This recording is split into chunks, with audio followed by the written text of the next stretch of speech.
Hello, today I will be reading from the book of Hebrews chapter 4. Therefore, since the promise of entering his rest still stands, let us be careful that none of you be found to have fallen short of it.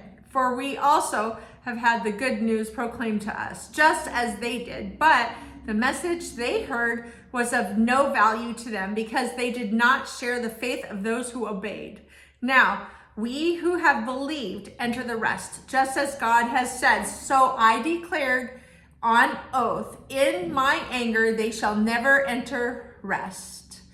And yet his works have been finished since the creation of the world.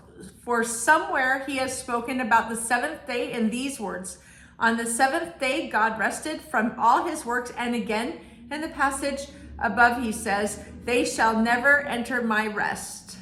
Therefore, since it still remains for some to enter that rest, and since those who formerly had the good news proclaimed to them did not go in because of their disobedience, God again set a certain day, calling it today.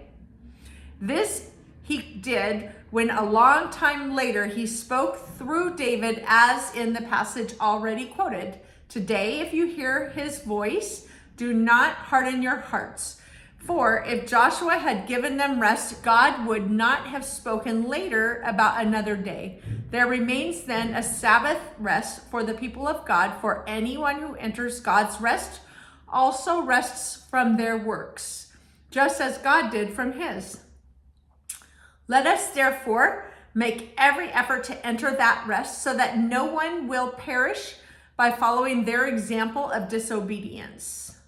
For the word of God is alive and active, sharper than any double-edged sword. It penetrates even to dividing soul and spirit, joints and marrow. It judges the thoughts and attitudes of the heart.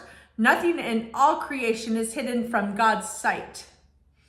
Everything is uncovered and laid bare before the eyes of him to whom we must give account.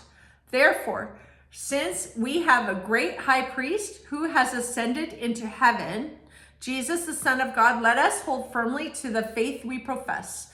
For we do not have a high priest who is unable to empathize with our weaknesses, but we have one who has been tempted in every way, just as we are, yet he did not sin.